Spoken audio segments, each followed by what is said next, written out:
말씀을 읽겠습니다. 누가복음 18장 1절에서 14절 말씀을 한 절씩 교독하겠습니다.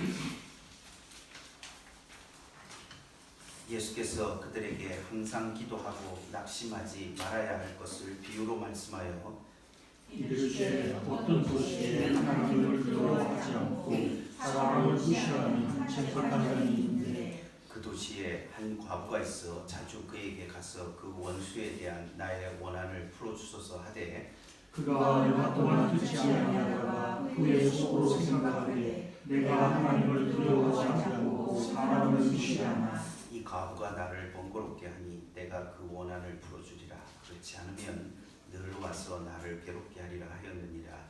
주께서 또 이르시되 불의한 재판장이 말한 것을 들으라. 하물며 하나님께서 그 밤낮 부르짖는 택하신 자들의 원한을 풀어주지 아니하시겠느냐. 그들에게 오래 참으시겠느냐. 내가 너희에게 이르노니 속히 그 원한을 풀어주시리라. 그러나 인자가 올 때에 세상에서 너희를 보내지 않으시리라. 또 자기를 의롭다고 믿고 다른 사람들을 멸시하는 자들에게 이 비유로 말씀하시되 두 사람이 기도하러 성전에 올라가니 하나는 바리새인이요 하나는 세리라. 바리새인은 서서 따로 기도하여 이르되 하나님이여 나는 다른 사람들 곧 토색 불의 간음을 하는 자들과 같지 아니하고 이 세리와도 같지 아니함을 감사하나이다. 나는 일에 2번씩 금식하고 또 소득의 11조를 드리나이다 하고 세리는 멀리 서서 감히 눈을 들어 하늘을 쳐다보지도 못하고 다만 가슴을 치며 이르되 하나님이여 불쌍히 여기소서 나는 죄인이로소이다 하였느니라.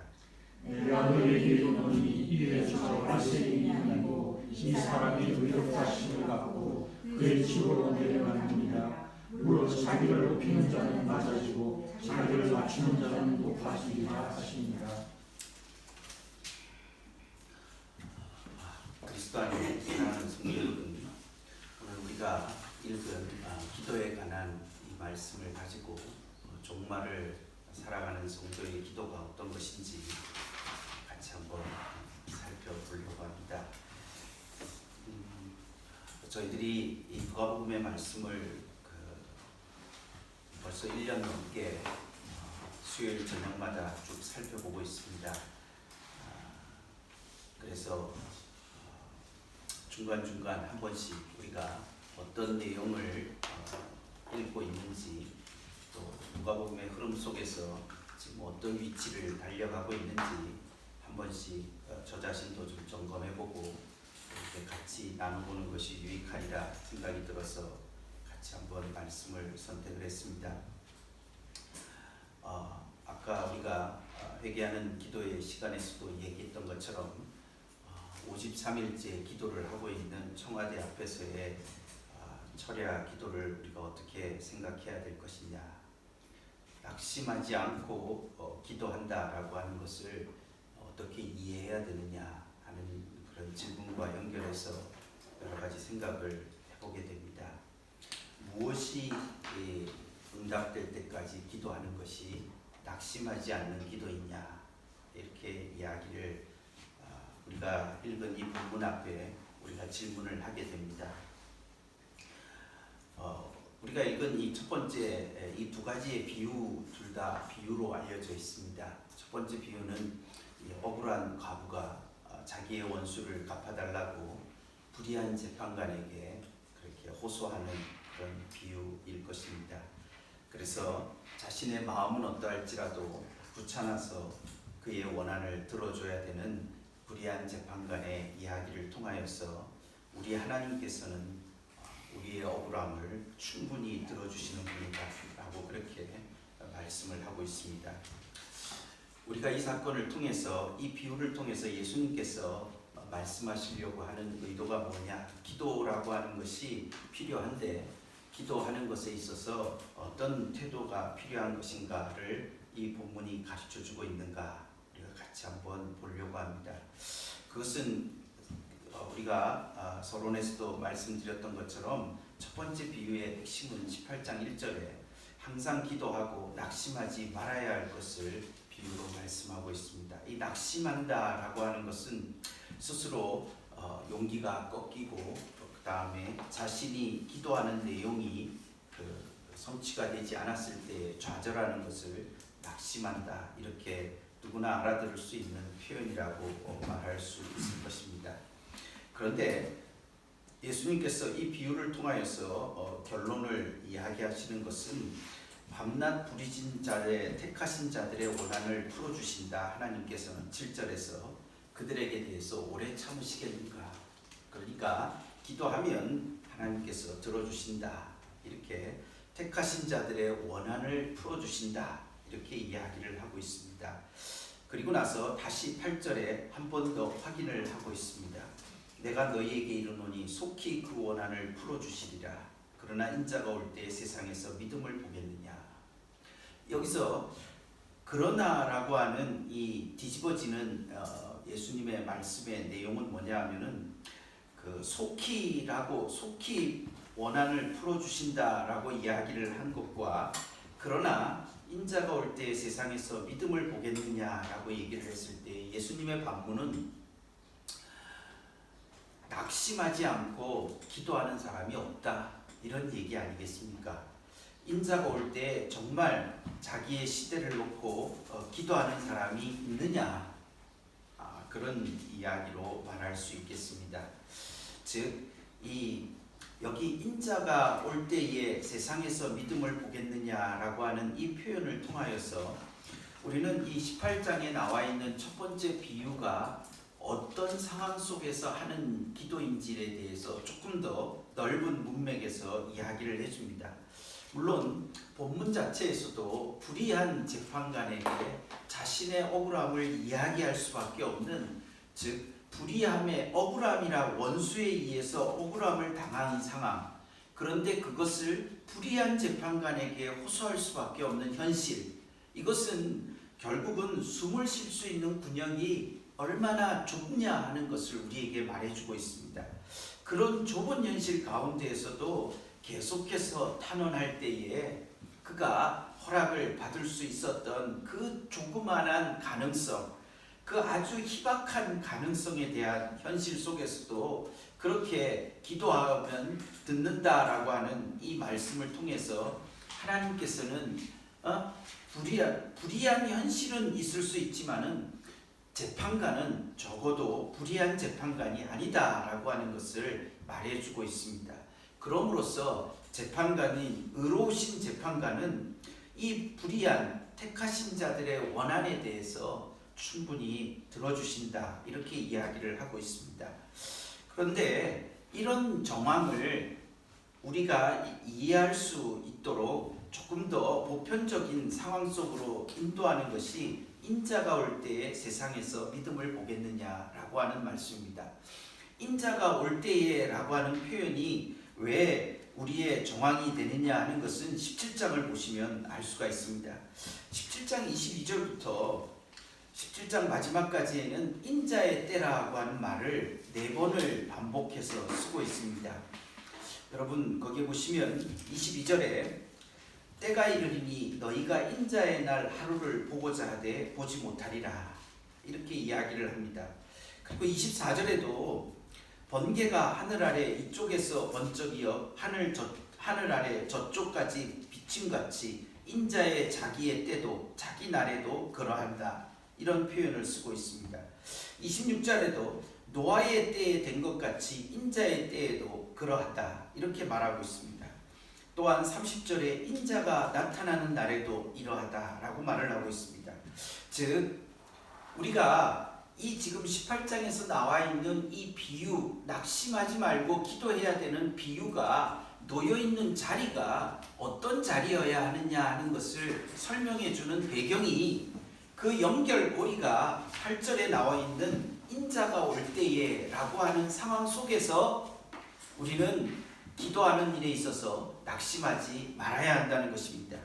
여러분 우리가 17장에 있는 이 내용에 있어서 인자가 올 때라고 하는 것을 이해할 수 있게 해주는 아주 쉬운 표현이 뭐냐면 26절에 노아의 때입니다. 그리고 28절에 롯의 때입니다. 이것은 무엇을 말합니까? 노아의 홍수와 같은 그런 심판의 때에 롯의 이때라고 하는 것은 어떤 때를 말합니까? 소돔과 고모라 성에 있는 롯과 같은 현실을 말하고 있습니다. 즉 심판이 임박한 시대를 살아가는 성도들이 불의한 시대가 만연된 그런 시대 속에서도 희망을 잃지 않고 그들이 할 수 있는 일이 무엇이냐? 그것은 세상을 돌아보았을 때 아무도 자기를 지켜줄 사람이 없을 때 하나님을 향하여서 도움을 요청하는 그런 것이 이 본문의 배경이라고 말할 수 있습니다. 그래서 인자가 올 때에 라고 하는 표현을 통하여서 지금 이 첫 번째 비유의 배경의 자리가 지금 노아의 시대와 같은 소돔과 고모라의 시대와 같은 그런 어려운 시대 때에 그 불의한 시대에 그 불의한 것을 가지고 하나님 앞에 나와서 기도할 때에 하나님께서 그 기도를 들어주신다. 그 세월이 길어진다라고 할지라도 하나님은 속히 응답해 주신다라고 그렇게 말하고 있습니다. 우리가 이 본문이 가지고 있는 중심을 조금 이해를 해야 될 것 같습니다. 우리가 역사 속에서 나치 히틀러가 그 유대인 수용소에다가 수많은 사람들을 수백만을 그렇게 죽이면서 하나님이 이곳에 계시는가? 많은 사람들이 질문하고 고통을 그렇게 호소한 사실들을 우리가 알 수 있습니다. 소위 평범한 악인에 대하여서 우리는 이야기들을 들을 수도 있습니다. 그런데 그런 긴 세월들이 그렇게 계속되는 시대로 가지 않는다라고 하는 것을 우리는 역사를 통해서 또한 보기도 합니다. 제가 이런 얘기를 드리는 것이 옳은지는 잘 모르겠지만은 제가 대학생 때 대학교 1학년 때가 79년이었습니다. 그때에 우리는 금요일마다 저녁 때마다 대학부가 철야 기도를 했습니다. 철야 기도를 빙자하고 젊은 남녀가 같이 있었겠죠. 보라만 하고 그런 시간이 좋아서 철야 기도를 빙자해서 열심히 신앙생활을 했으리라 그렇게 위로 짐작이 듭니다. 짐작이 드는데 그래도 모이면 간절히 기도했습니다. 그때 기도한 내용 중에 굉장히 어려운 것이 뭐냐면 유신 정권을 어떻게 이해해야 되느냐, 이 불의한 정권을 위해서 그리스도인들이 데모를 해야 되느냐 말아야 되느냐, 이런 깊은 고통 속에서 기도회를 하면서 늘 공의로운 나라가 될 수 있도록 해달라고 그렇게 기도를 했습니다. 어느 날 이제 새벽 기도를 마치고 새벽 기도회까지 목사님께서 인도해 주시는 것을 다 참석을 하고 그리고 이제 집으로 돌아가는 길이었습니다. 그런데 새벽에 버스에 그때 저희 집이 이 집이었기 때문에 여기로 돌아오는 버스에서 저쪽에 어디 다리 건너서 어디쯤 오다가 소식을 들었습니다. 대통령께서 유고가 되었고 서거하셨다는 소식을 들었습니다. 그때에 들었던 그 감정, 그것은 참 굉장히 복잡했습니다. 즉 성도들이 기도한다, 우리가 기도한다라고 하는 것이 무엇이었는가 하는 것에 대해서 정말 많이 생각하게 했던 그날 새벽에 짧은 시간이었다라고 그렇게 생각이 듭니다.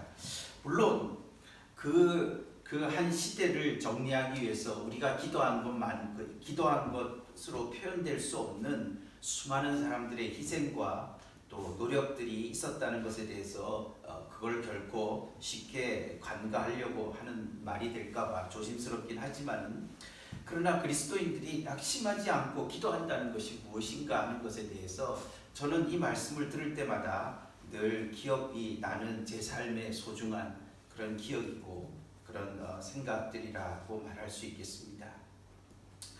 여기서 말하려고 하는 내용은 그것입니다. 불의한 시대를 살아갈 때 성도들이 낙심하지 않고서 붙잡고 해야 될 일이 무엇인가 라고 하는 것에 있어서 그것은 기도다, 이렇게 이해를 해야 한다는 것입니다. 그래서 이 인자가 올 때에라고 하는 말을 통하여서 노아와 소돔과 고모라와 같은 숨막히는 시대를 성도들은 무엇을 하면서 살아갈 수 있느냐? 그것은 기도하면서 낙심하지 말고 해야 된다. 그런데 이런 문맥은 다 빠지고 낙심하지 않아야 될 것만 남아있게 된다면 곤란한 일들이 많이 생기게 됩니다. 내가 원하는 것을 끝까지 기도하면 들어주신다. 이렇게 말하는 것은 잘못된 이해라고 말할 수 있겠습니다. 그래서 오늘 우리가 이 첫 번째 본문의 내용을 통해서 낙심하지 않아야 될 구체적으로 무엇에 대하여서 낙심하지 않아야 되느냐 하는 것입니다. 질문은 그것입니다. 무조건 낙심하지 않는 것이 돼야 된다. 즉 늘 자기를 격려하고 나는 할 수 있고 될 수 있고 잘하는 나고 될 수 있는 나고 그렇게 계속해서 격려하는 것이 중요한 것이 아니고 그런 거를 말하는 것이 아니고 내가 될 때까지 성공할 때까지 내가 생각하는 것이 이루어질 때까지를 구하는 것이 낙심하지 말라는 것의 의도가 아니라는 것입니다. 그게 아니고 불의한 시대 속에 하나님의 의가 하나님의 통치가 하나님의 나라가 십자가를 지신 지금 예루살렘으로 올라가시는 예수님의 그 하나님의 나라의 의가 반드시 공의롭게 임할 것에 대한 그런 소원과 강구에 있어서 낙심하지 않아야 된다는 것입니다. 그래서 여기 8절에 인자가 올 때 세상에서 믿음을 보겠느냐. 신념을 가진 사람들은 세상에 많습니다. 그런 사람들과 믿음을 보겠느냐라고 얘기를 하는 것은 다른 얘기입니다. 우리가 누가복음 18장에 이르기까지 그 누가복음을 조금 한번 정리를 해보면 조금 더 잘 이해를 할 수가 있습니다. 사실 누가복음을 읽을 때 우리는 누가복음을 9장 51절부터 중요한 분기점으로 삼습니다.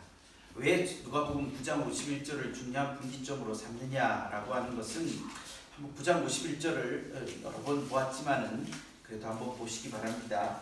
이것은 어떤 성경을 설명하고 가르치는 모든 사람들도 누가복음 9장 51절로부터 누가복음이 크게 나누어진다 이렇게 이야기를 하고 있습니다. 즉 새로운 전기를 갖는 전환점이다 이렇게 말합니다. 거기에 보시면 예수께서 승천하실 기약이 차감해 예루살렘을 향하여 올라가기로 굳게 결심하셨다라고 말씀하고 있습니다. 여기 흥미로운 표현은 승천하실 기약이 차감해라고 얘기를 함으로써 지금부터는 종말로 접어든다고 보는 것입니다. 예수님의 승천이라고 하는 것은 고난과 죽음과 부활, 성령의 오심 이런 모든 것들을 복합적으로 말해주는 그 모든 것들이 이루어진 그런 때들을 지향하면서 즉 주님이 이 땅에 오셔서 이루실 구원이 온전히 이루어지는 것을 바라보면서 그것은 예루살렘이라고 하는 곳에서 일어나야 한다라고 하는 것을 예수님께서 말씀하고 있습니다. 여기에 9장 51절이 이르기 전까지 해서 우리는 지난번에 마태복음에서 했던 이야기들을 정리를 같이 여기에 적용이 됩니다. 즉 예수님께서 공적인 사도의 고백을 받습니다. 주는 하나님의 아들입니다. 그런 고백을 받은 다음에 변화산 사건을 다 경험을 하십니다. 변화산 사건을 통하여서 우리는 예수님이 하나님의 아들로서 그가 고난을 통하여서 죽으심을 통하여서 그 구원을 이루신다라고 하는 것을 담당을 하게 됩니다. 그때 우리는 이 예수님께서 성전세를 내는 마태복음의 본문을 통해서 왜 고난을 받으셔야 되는가 그가 그런 질문에 대하여서 실족함이 없도록 하기 위해서 그것은 마태복음에서 다른 사람을 용서해 주기 위해서 죄를 짊어지기 위해서 예수님께서는 고난과 순환을 당해야 된다. 이렇게 우리가 지지난주에 마태복음 18장을 우리가 같이 읽으면서 같이 정리를 한 말씀입니다. 우리는 이 복음서의 기본적인 구도가 유사하다라는 것을 알고 있습니다. 그래서 예수님께서 이 예루살렘으로 올라가시기를 굳게 결심하시면서 예수님은 자신이 왜 예루살렘에 올라가시는가 하는 것들을 이야기하기 위해서 두 가지의 중요한 이야기들을 합니다. 하나는 이 천국 복음 앞에 회개하는 자가 되어야 된다.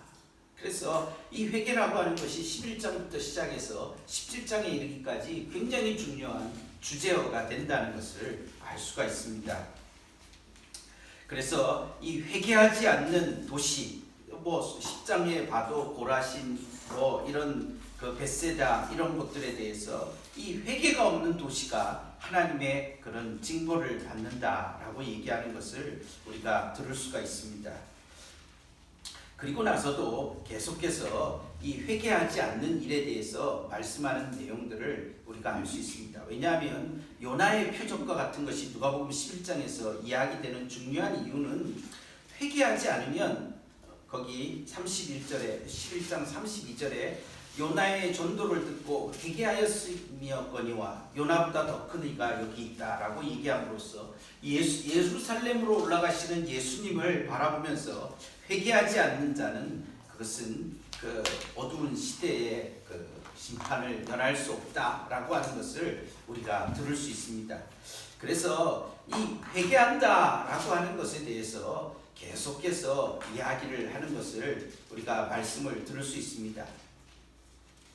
그리고 나서 13장에 보면 또 역시 그 갈릴리 사람들 그 다음에 실로암의 망대에 대해서도 회개하지 않으면 너희도 이렇게 망한다 이런 이야기들을 계속하고 있습니다. 그래서 이 회개하는다라고 하는 것의 절정은 15장에 보면 세 비유를 통해서 절정에 이릅니다. 그래서 탕자가 돌아오는 것을 통해서 회개한다라고 하는 것이 얼마나 중요한 것인가 하는 것을 이야기를 계속해서 하고 있습니다. 그리고 나서 우리가 이제 들을 수 있는 것은 믿음에 관한 것입니다. 그래서 우리가 17장의 말씀 같은 데도 보면 17장 19절에 내 믿음이 너를 구원하였다 이런 표현을 이야기를 하고 있습니다. 그리고 우리가 이 계속되는 이야기들 속에서 오늘 본문의 말씀에도 보면 8절에 세상에서 믿음을 보겠느냐, 그러니까 이 회개하는 사람들이 계속해서 자신들이 그 하나님의 나라가 죄의 나라를 이겨낼 수 있을 것이다 라는 것에 대한 믿음이 중요하다라고 하는 것을 이야기하고 있습니다. 제가 지금 이전에 있었던 우리가 이제껏 읽었던 본문들을 정리를 하는 것은 예수님께서 예루살렘으로 올라가시기로 하시면서 예수님이 하나님의 나라를 즉 은혜의 해가 도래한 것을 선포할 때 누가 거기에 들어갈 수 있느냐? 첫 번째는 회개하는 자가 들어갈 수가 있고, 그리고 자신의 믿음을 가지고 살아가는 자가 거기에서 자리를 잡을 수 있다 이렇게 이야기를 하고 있습니다. 자, 우리는 이 두 가지의 중요한 이 예수님의 가르침들을 가지고서 오늘 읽은 본문으로 오게 됩니다. 그래서 인자가 올 때에 라고 하는 것은 하나님의 나라가 임하는 그때 정말 하나님의 나라를 누릴 수 있는 사람이 누구냐? 믿음을 가진 자다 이렇게 이야기를 하고 있습니다. 그런데 회개는 구체적인 것을 이해하기가 쉽습니다. 내가 잘못했구나, 내가 이런 걸 잘못했다, 불의한 것, 뭐 거짓말한 것, 욕심부린 것, 그 다음에 자기의 돈을 사랑하는 것, 이런 것들이 누가복음에 계속해서 설명이 되고 있습니다. 그런데 믿음은 무엇이겠습니까? 오늘 두 번째 질문은, 두 번째 비유는 도대체 세상에서 믿음을 보겠느냐라고 얘기를 했을 때 믿음이라고 하는 것이 실제적으로 만들어내는 실체를 우리에게 보여주는 것이 두 번째 비유의 내용이다 이렇게 얘기를 할 수 있겠습니다. 앞으로는 낙심하지 않는 것도 믿음의 내용이지만은 그러나 낙심하지 않고 기도함으로써 그가 원한이 풀어진 실제의 내용이 뭐냐, 그것을 두 번째 비유가 이야기를 해주고 있습니다.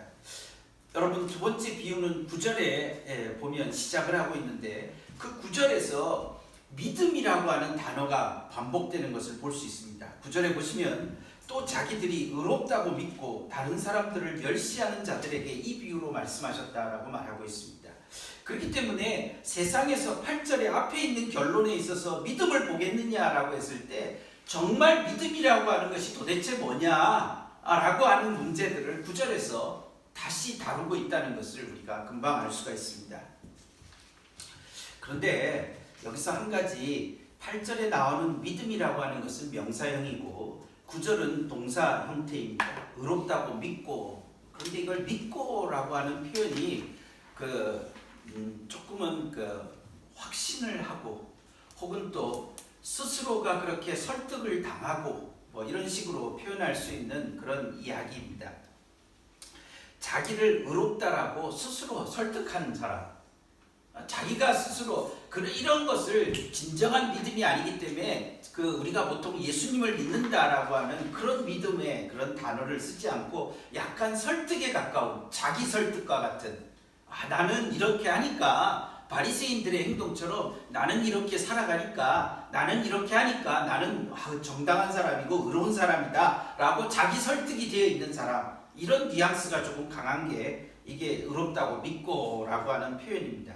즉 믿음으로 의롭게 된다라고 얘기를 할 때 하는 표현하고는 조금은 다른 표현을 쓰고 있습니다. 오히려 조금 설득됐다, 자기 확신을 가진다, 뭐 이런 식의 단어를 쓰고 있습니다. 그런데 제가 같이 말씀을 나누려고 하는 것은 진짜 믿음을 가진 사람은 어떤 식으로 기도해야 되느냐라고 하는 것입니다. 그래서 여기 보면은 자기를 의롭다고 믿고 또 한쪽에서는 다른 사람을 멸시하는 자들에 대한 문제입니다. 그런데 이 첫 번째 비유와 두 번째 비유가 연결되어지는 그것은 이 바리새인과 불의한 재판관의 특성을 설명하는 그런 설명에 있어서 아주 유사한 성이 있다는 것입니다. 9절에 보면 다른 사람을 멸시하는 것과 2절에 보시면 사람을 무시하는 이라고 하는 표현은 같이 연결이 되고 있습니다. 우리가 이거를 조금 볼 필요가 있습니다.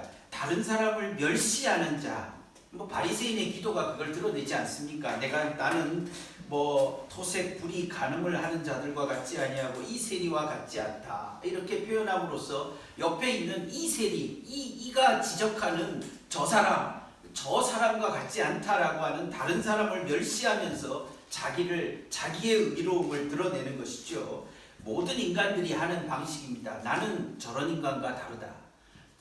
다르다라는 말은 안 써도 저 인간에 대해서 욕하는 이유는 나는 저 인간 같지 않다, 뭐 이런 식의 표현인 것이죠. 이것을 믿음이라고 할 수 있느냐라고 하는 질문인 것입니다. 다른 사람을 비난하는 일을, 다른 사람을 수용하는 일을 할 수 없는 사람은 믿음이 있는 사람일 수 있느냐, 이런 질문을 하고 있습니다.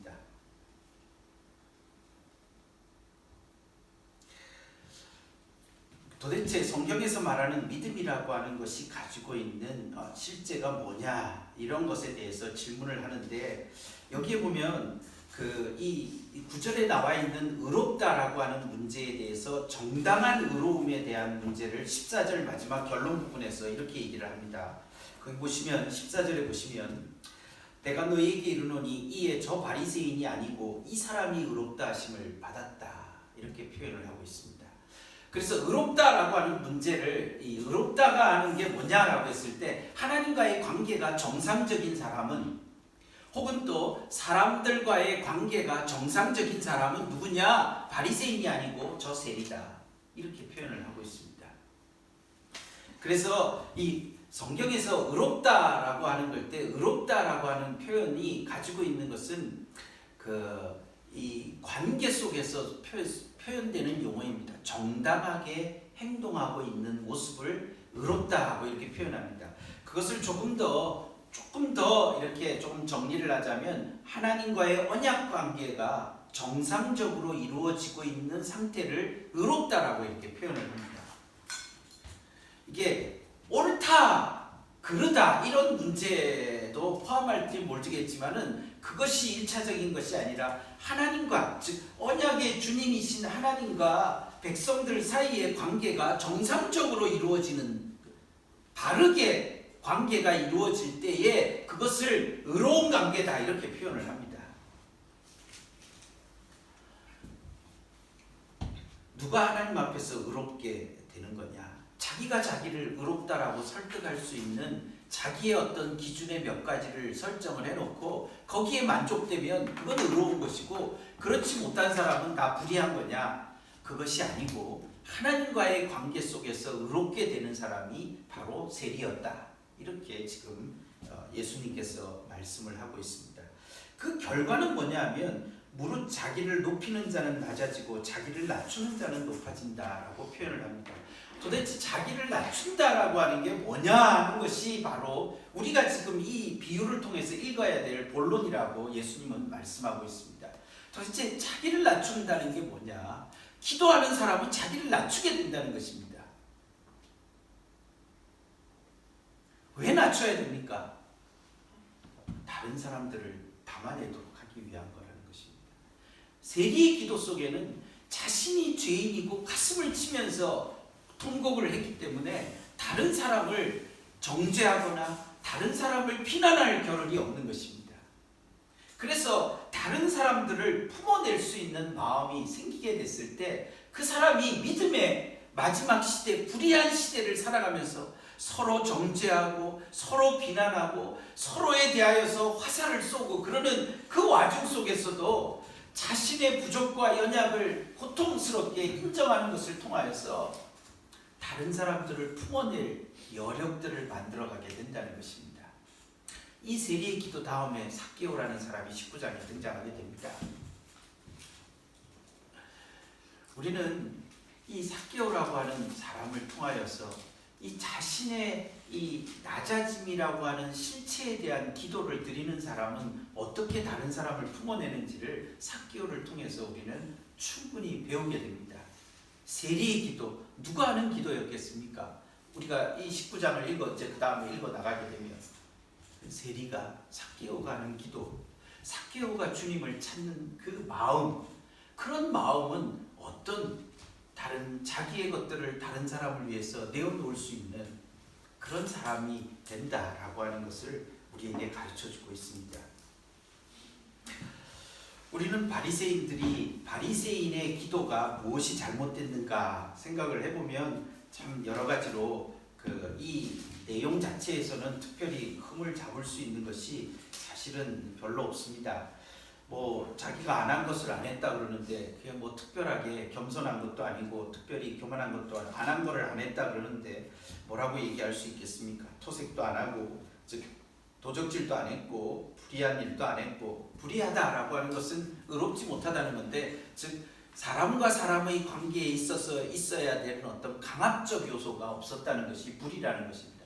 불의라고 하는 것은 항상 우리가 일반적으로도 지금도 쓸 때 불의라고 얘기할 때는 권력이나 힘을 이용해서 약한 사람을 억압할 때 그것을 공의롭지 못하다 이렇게 표현을 합니다. 그래서 여기서 불의라고 하는 것이 바리새인이 특별히 자기 권력을 써서 약한 사람들을 억압을 했다.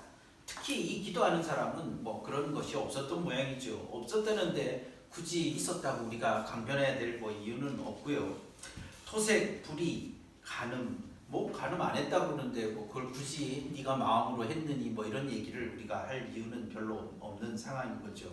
그래서 토색, 불의, 간음을 하는 자와 같지 않고 세리와도 같지 않다. 이렇게 이야기함으로써 자기가 감사한 거죠. 감사가 있다는 것이 얼마나 좋은 것이겠습니까?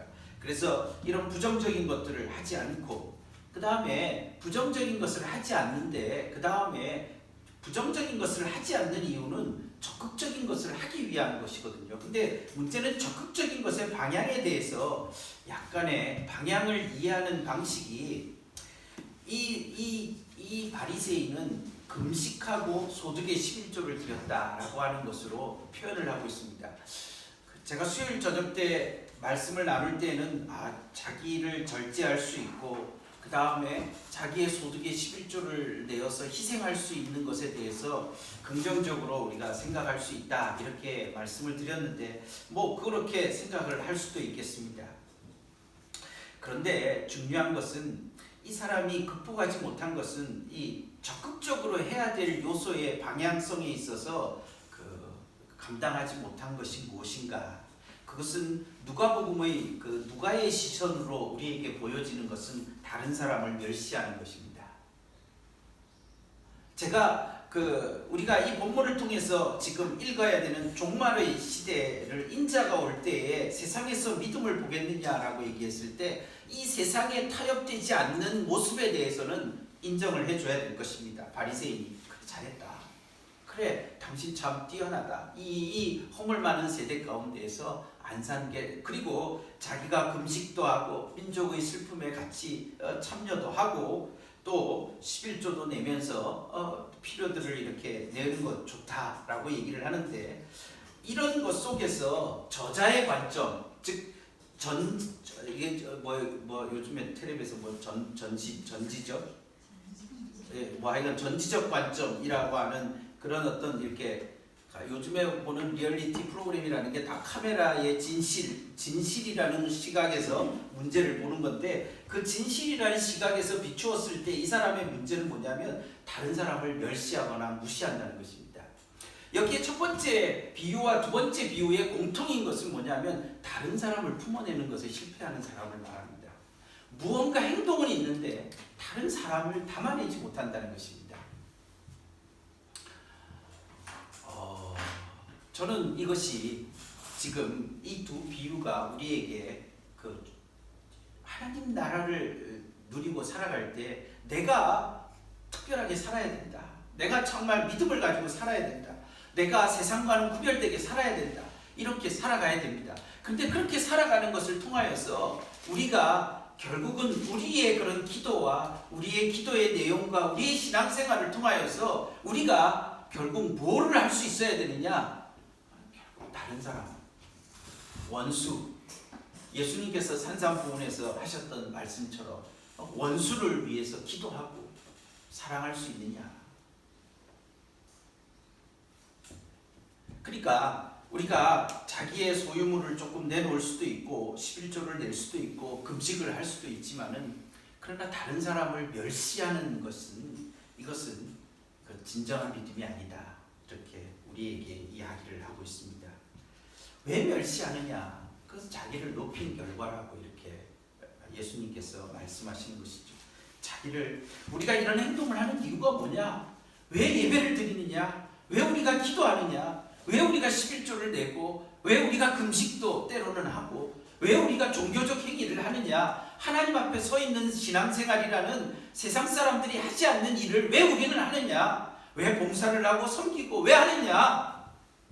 다른 사람을 품어주기 위해서, 다른 사람들을 좀 안아가기 위해서, 이해하기 위해서, 나같이 살아가지 못하는 사람들을 좀 품어내기 위해서 우리가 신앙생활하는 거 아니냐? 그게 자비를 낮추는 것이다. 이렇게 이야기를 하고 있습니다. 사람이 낮아지면 다른 사람들이 보이는 것입니다. 자기가 높아지면 밑에가 보이지 않는 것이죠. 그래서 이 낮아진다라고 하는 것을 우리가 뭐 뒤에 18장 뒤에 보면은 뭐 낮아지는 것의 실체를 전형으로서 이렇게 어린아이를 데리고 와서 하는 것 뒤에 있는 이제 쭉 읽어가면 다 나타나고 있습니다. 그러니까 스스로 설 수 없는 연약한 자들을 품어줄 수 있느냐, 그것을 이렇게 예수님께서 말씀하고 있습니다.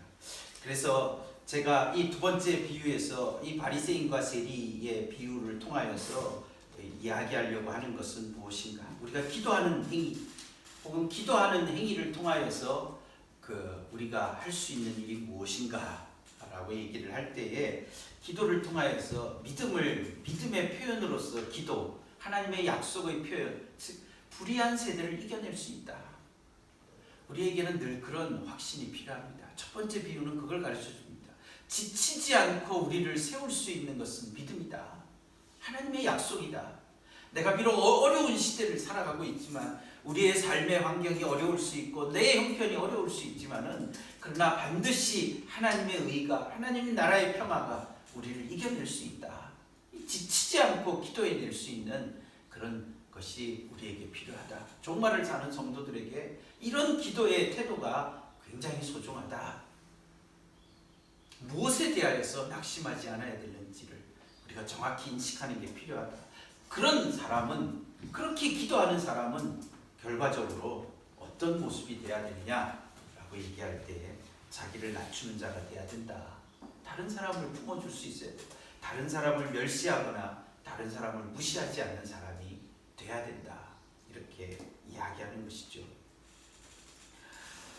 우리의 삶에서 이 다른 사람을 멸시하고 무시하는 것에 대해서 정말 참 말들을 너무 험하게 하는 경우들을 많이 봅니다. 최근에 이건 딴 사람은 뭐 잘 모르니까 목사들끼리 모여갖고 앉아갖고 하는 이야기가 가령 이런 얘기입니다.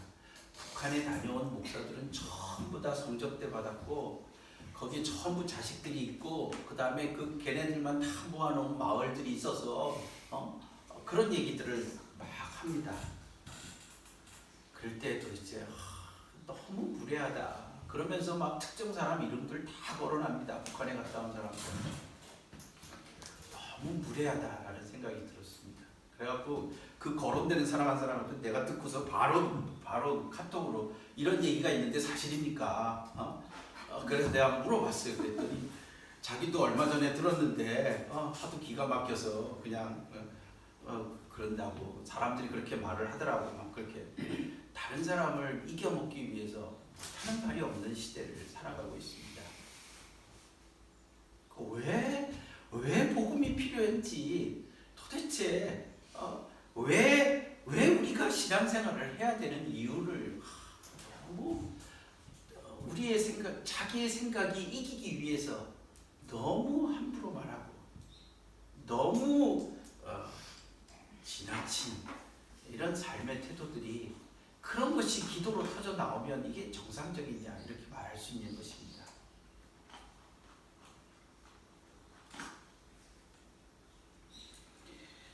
그래서 이 우리의 믿음, 인자가 올 때 세상에서 믿음을 보겠느냐라고 얘기할 때 그 믿음의 실체는 뭐냐라고 얘기할 때 다른 사람을 품어낼 수 있는 사람이 되느냐, 다른 사람을 안아주고 따뜻하게 이해해주고 위로해줄 수 있는 사람이 되느냐, 그것이 얼마나 소중한 것인지를 예수님이 계속해서 이 누가복음에서 보여주고 있는 말씀인 것입니다. 그래서 정리를 하면 이렇게 정리를 하겠습니다. 우리는 때로 불의한 시대와 스스로 헤어나오지 못하는 답답한 환경 속에 놓여 있을 수 있지만은 그러나 이런 자리 속에서 하나님의 의가 반드시 이긴다. 여기에서 흔들리면 안 되는 것입니다. 사람들은 자신이 꿈꾸는 것이 되는 것만을 바라기보다는 하나님의 의가 온전히 나타날 것에 대한 이 기대와 소망에서 흔들리지 않아야 되고, 그런 하나님의 의로움이라는 것은 어떻게 꽃을 피게 됩니까? 사람들을 더 사랑하고 더 품고 더 이해하고 안아주고 그래서 기다려주고 그럴 수 있는 그런 사람이 되는 것, 이것이 믿음이라고 하는 것의 실제가 우리를 만들어가는 그런 내용이다. 정리해 볼 수 있겠습니다. 그럼 우리 찬송가